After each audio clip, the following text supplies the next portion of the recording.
Hey, what's good, everybody? Welcome to another live session with the Hype Magazine. I'm your editor-in-chief, Jerry Doby, and today, I got this young lioness on the line by the name of Heather Haynes. She is the creator of the award-winning series on VH1 called Growing Up Black. It's a digital series, and she is a global marketing person for Netflix, and she just recently partnered with Nike as part of their popular HBCU Yardrunner campaign to design a sneaker for her alma mater, Clark Atlanta University, where she had one hell of a pickup line for her current husband.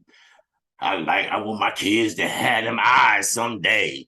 When do we get started? I ain't mad at him anyway. Welcome, Heather. Appreciate you. Hey, nice to meet you. Thank you for having me. Oh man, I am excited. I told you I was an idiot earlier. So, Uh, we I see you with that intro. Oh my God. I love it. I oh, love it. I love it. snap. So look, you got many hats. We'll get the chance to touch on all of them. But I would like to know from the inside looking out, who is Renee Oliver? Oh, you're not Renee.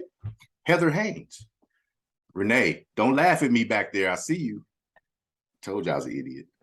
All good. Renee is my girl. Shout out to Renee. But Heather Lynn Haynes is a girl from New Orleans who's out there chasing her dreams, who believes that nothing is unattainable. And I live my life every day by that, by believing that. And I'm a girl that wear many hats, like I don't believe in a saying jack of all trades, master of none. Why can't I master all of them? So that's my motto. I'm with that. I'm with that. Was there a defining moment that brought you to the entertainment industry with all these hats?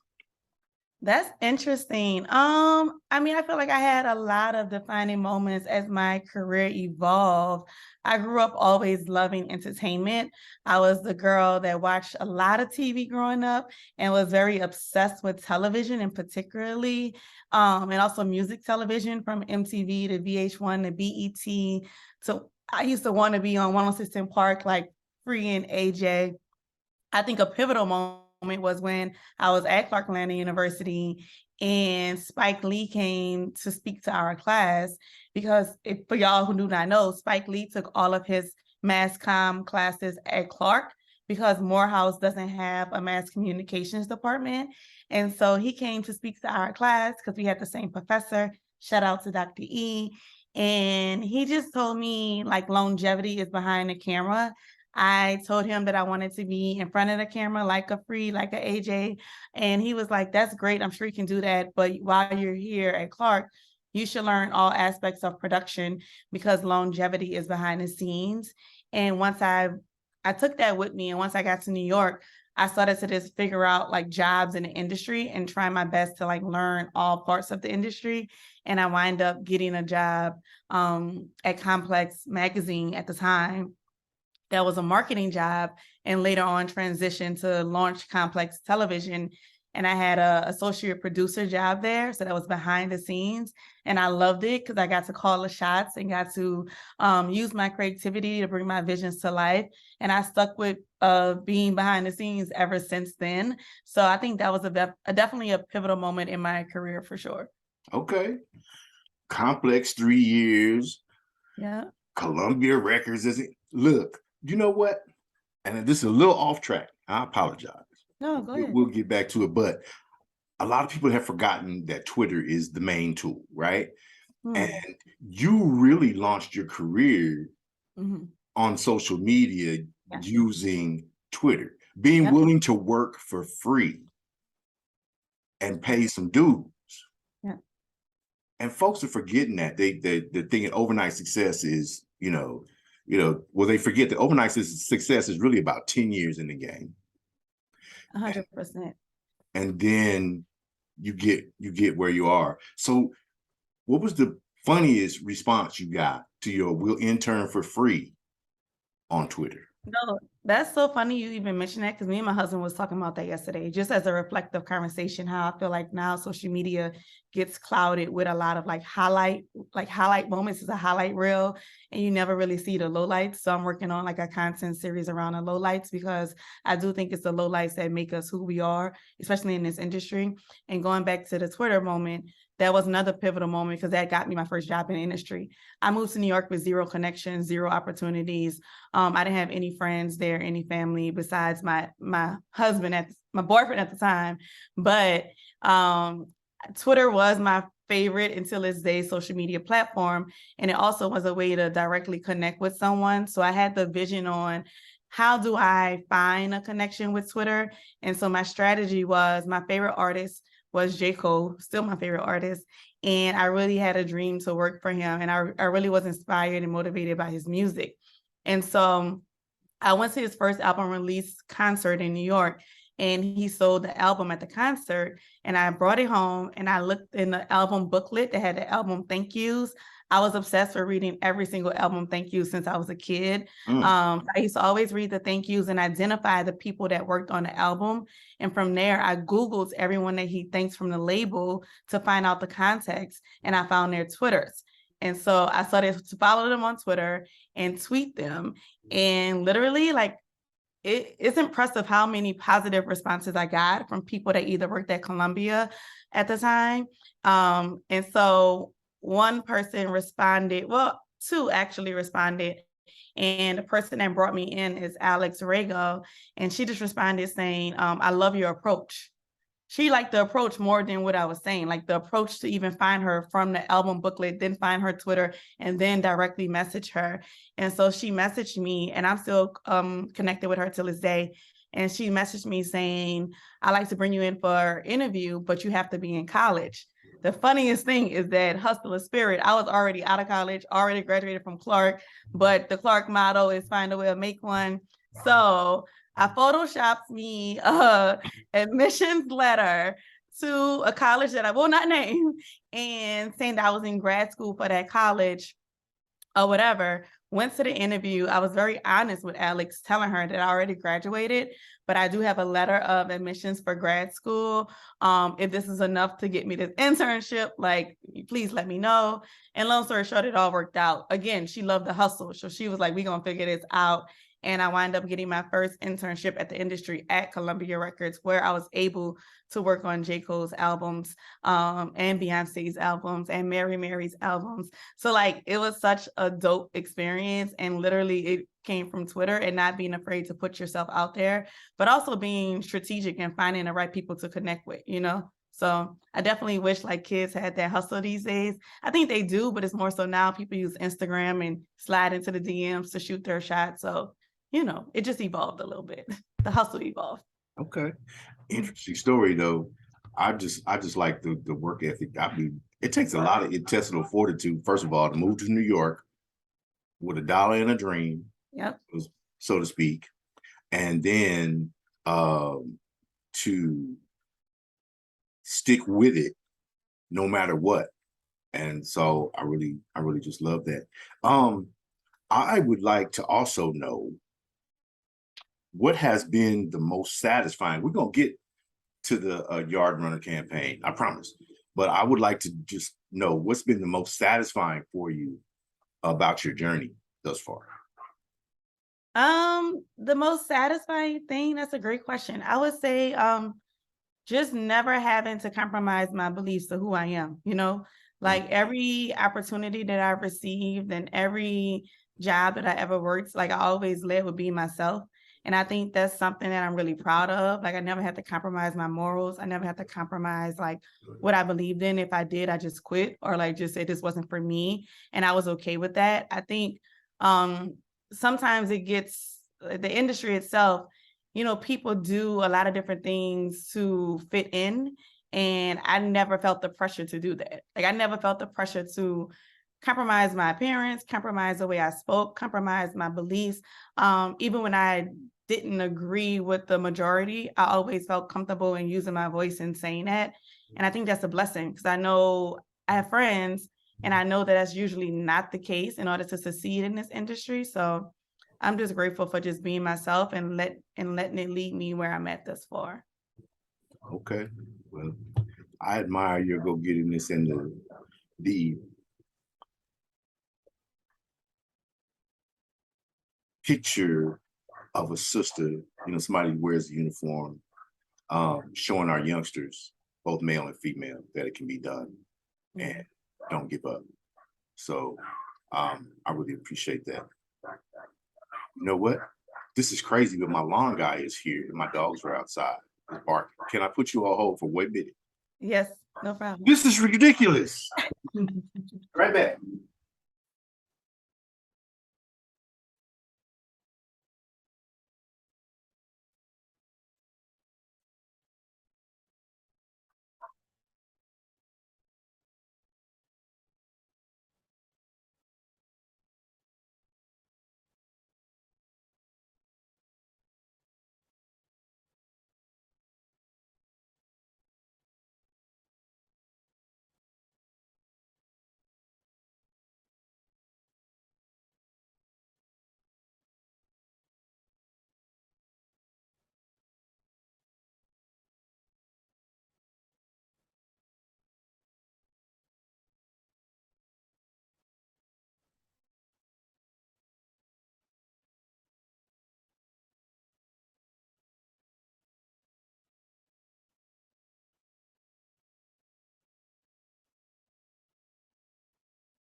My gosh. They never tell me when they're coming. I just know they're gonna come sometime on a Monday or Tuesday. And so I apologize. Thank you for your patience. All good, no worries. Okay. So I think I was admiring you. Don't worry, I was admiring you for your intestinal fortitude and for showing our youth that it can be done. And the culmination is an award-winning show, VH1 digital series, Growing Up Black, amazing. And talk to me about the HBCU Yardrunner Campaign that you're doing with Nike. One of the few Black women to ever design a tennis shoe, y'all. I know it's crazy just to think about it, but the Yard Runners campaign, I've been working with Nike for 3 years now. Yard Runners is on campaign number 3.0 is what they call it. And just to have the opportunity to represent my HBCU, CAU with its own sneaker is like monumental. It still hasn't even hit me yet. Like even going to homecoming this past weekend and seeing everyone just so proud of me and everyone in the sneaker and how they styled the sneaker. I was just trying to live in a moment, and it was just so much fun. Like my biggest takeaway was it was fun. It was motivational for me. It was inspiring for me. A lot of the people that had the shoes kept telling me to keep going. They're like, this is great, but keep going. So that's the energy I have. I'm like, okay, what's next? I got to keep going. Like people are watching me, they're invested and they want me to win. And I think that's a great feeling to have so many supporters, people that I don't even know, like supporting me in my trajectory. But Nike is like, they created something super legendary with giving for Black women and particularly the opportunity to design a sneaker that represents their school and represents the culture as a whole. Like that hasn't been done. So for them to have like the foreshadow to know like this is what the culture needs and we deserve it is amazing. And seeing like all of the conversation around the sneakers and seeing all of the hype and the resale and just sneaker culture go crazy, it's kind of just like proven to a huge corporation like Nike, like we are the culture, invest in us, like we will support it. So I'm excited to see what comes from this. Like everyone Like a lot of my classmates and alumni were kind of upset that it was only 5,000 units that were made per school. And they kind of don't understand sneaker culture or like the corporate market, I should say. And I had to tell them, like, you guys, this is the first of many. Like, this was the trailblazing moment. And now Nike, I'm sure, would do a case study, an internal post-mortem, and evaluate the impact of it. And then from there, hopefully it opens up many doors for other students, other alumni to have similar opportunities. So I'm just looking forward for like what's to come from it. Okay. So the campaign, they started going live, selling it on like October the 6th. I'm sure they sold out, you know what I mean, yeah, rapidly. And then, so there were like 19 HBCUs that participated overall. Yes. So it's only it's like the Yardrunners campaign. Each year it evolves in different ways, but this year it was 4 schools that got to design a sneaker. Okay. So it's only 4 schools that has the sneaker. It's North Carolina A&T, Tennessee State, FAMU, and Clark Atlanta. And the first shoe dropped on October 7th, I believe. And mine was October 11th, and they both sold out crazy. Wow. And then tomorrow on the 18th is FAMU, and then North Carolina A&T is next. So once all 4 drop, then I feel like Nike will evaluate, you know, the success of each of the schools drops and the success of the campaign as a whole as well. Okay. Look, this young lady is on the Hype Magazine live sessions. Look, she's been on Essence, Vogue. She's part of Nike. I'm so honored to have you. I you know, in all the coverage that your magnificent team has helped you get. Is there a question that we in the media have not asked you that you've always wanted to answer? That is a good question. I don't know. Like, I don't think so. I just be rolling with the flow. I feel the energy, and I just, you know, I like to have conversational interviews like we're having, but I don't think it's anything that I wish I have been asked, I should say. I think, you know, I do a good job, at least I try to do a good job of using my social platform as an outlet to express my true feelings about things. Even if I forget to say something in an interview, I'm like, dang, I forgot to say that. It's okay. I feel like it'll always be another opportunity to get my, you know, my feelings out there. That's what social media is for as well. So that's a good question, but I don't think so at the moment, at least. Okay, well, you know, we can. But I also say that to say nothing is off record. So feel free to ask whatever you would like to know. Like, I'm an open book. Like, people approach me all the time. People DM me all the time with like the most craziest questions, or even just want to pick my brain on things. And I'm always happy when I have time to like be a resource to them. So, you know, okay, feel free to ask. I'm a fool, but I don't ask nothing real crazy. Like I try to stay away from politics, religion, and you know, family values. That's what they teach you in journalism. Stay away from those. Look, I am 59 years old, been married to the same woman for 20 years. I have learned how to survive. I was also raised with 9 sisters and a mama. So I have been a survivor my whole life. I know what to stay away from. I try. Congratulations on being part of the inaugural class of the Clark Atlanta University 40 Under 40 Alumni Achievement. Thank you. Yeah. How you feel? Has that marinated yet?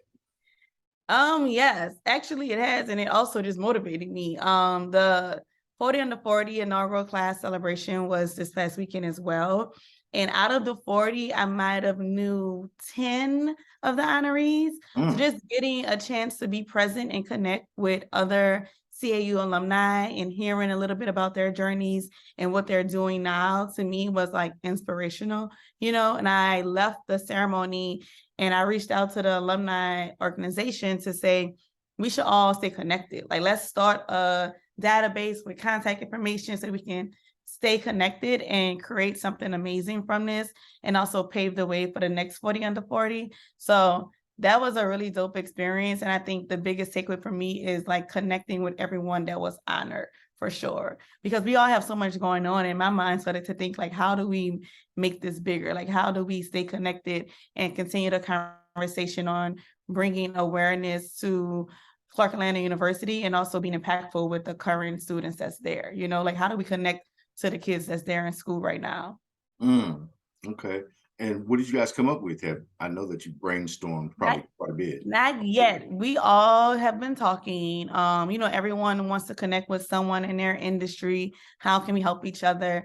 But I do think it'll be dope to, like, no matter what industry you're in, to find a synergy there. So I think it'll probably take some time. Everyone is still recovering from homecoming, but I will lead the charge just to see like what can we, from this last weekend to next year, how can we show up and be better alumni for our university? So I'll keep you posted, but just know that I left the event inspired, and the biggest takeaway was meeting the other honorees for sure.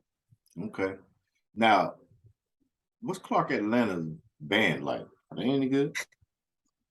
That is so funny. Clark Atlanta's band, it's great, I will say, but my parents went to Southern University, and I grew up going to Bayou Classic and Battle of the Bands my whole entire life. So there is nothing like the Southern University marching band. I'm just being honest. I think Clark Atlanta knows that as well. So if I think of HBCU and bands, my first thought is Southern University. Okay. Yeah. That was me too. Them and Grambling. Yep. I like to watch them go at it. I like to watch them go. But Southern, woo, that's an experience. That's a real experience. So college. Were you on scholarship? I was not. I had a very interesting college acceptance journey because I was a senior in high school when Hurricane Katrina hit. So my idea of college kind of was put on the back of my head because I was trying to figure out how to survive after Katrina. And I was a stellar student in high school. In junior year, we went on a college tour and we visited, I guess, maybe like 10 HBCUs. And when I got to Clark, it was super popping. It was like, we have something at Clark called Market Thursdays. And it's like where everyone comes on campus and vendors sell things and everyone dresses up. And so that's the day that my high school visited the campus. And so it was just full of life and very exciting to be there.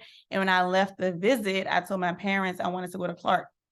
And they were like, okay, keep your options open, apply to other schools, apply to Howard, apply to Southern in New Orleans, in Baton Rouge, apply to Xavier, etc. So then when it came time to actually apply, that was around like Katrina, right? And so I didn't have any motivation to really apply to college. It was just so much work at the time. And so I said, I'm going to apply to one school, the school I want to go to. And it was Clark. And then I got accepted. And it was a done deal. It was like she only applied to one college. She got accepted into the college.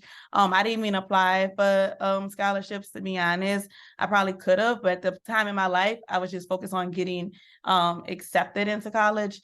And when I got accepted into my dream school, it was a done deal. I figured it out and made my way to Atlanta. Okay. So what was your favorite struggle meal while you were in college? Ooh, that's a good question. My favorite struggle meal. Noodles was everybody's favorite struggle meal, for real. Like I still eat ramen noodles to this day because this is so good. But the cheapest meal we used to get, oh yes, my husband just told me. There's a fish spot. I don't know the name of the fish spot in the West End. Murchison's, he told me the name. Murchison's fish spot. I don't know if it still exists, but it's in the West End of Atlanta, and you'll get like a fried fish plate for like $7 with French fries, and it is amazing. Okay, all right. Murchison's, yes. I got to respect your time. I know that they got you busy, so I think last but not least, I would like to know what has been your craziest WTF moment thus far in your career. Funny, something that just made you cry. Oh my God, funny?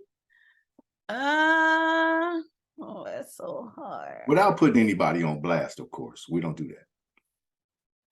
I'll tell you a moment that I really appreciated that also made me realize don't don't count people out. Like, don't think people don't pay attention or notice you. So Wiz Khalifa, I interviewed Wiz Khalifa for Complex Magazine a few years back. And it was Valentine's Day. I'll never forget this. It was Valentine's Day, and he was so sweet, so humble. He was like, "Happy Valentine's Day." And he gave me like Starburst or whatever. And he told me his Valentine's Day plans. I thought he was just such a nice guy. And fast forward, maybe like 6 months later, I wound up leaving the company, and I was freelancing at the time for the Source magazine, and the Source magazine had a Wiz Khalifa concert, and I had to go backstage and interview him. And so I went backstage, I'm just minding my business, waiting for my chance for the interview. And he stopped and was like, "Hey, like, don't I know you?" And I was just like, maybe. I was like, "I worked with you before, but I didn't know if you remembered that." And he was like, "Of course I remember." He was like, "That was only however many months ago. Yes, I remember. You should say hi or whatever." And I thought that was like such a humbling moment and teaching moment, because he remembered me, and I already went into the interview thinking that he wouldn't, And so he was like, "Yes, I remember you. How are you?" And he was just very compassionate and very sweet. And so that's something that I would never forget, like him just having the humility to just say and acknowledge the fact that he remembered who I was, and he wanted me to approach him as such. So that was a real good takeaway moment for me. Okay. All right. We got to respect her time. She's amazing. It is Heather Haynes, the creator of VH1 digital series Growing Up Black. She just recently partnered with Nike as part of their popular HBCU Yardrunner campaign. She has been amazingly patient with me. Thank you. Thank you. Thank you. I hope you'll come back and talk to me again as things move forward. Check out whatever she's doing over there at Netflix. She's making a difference too. So I just want you to know, and check her out. Like, next time, have an answer for that other question. Thank you, Jerry. Thank you, Heather. All right, we out.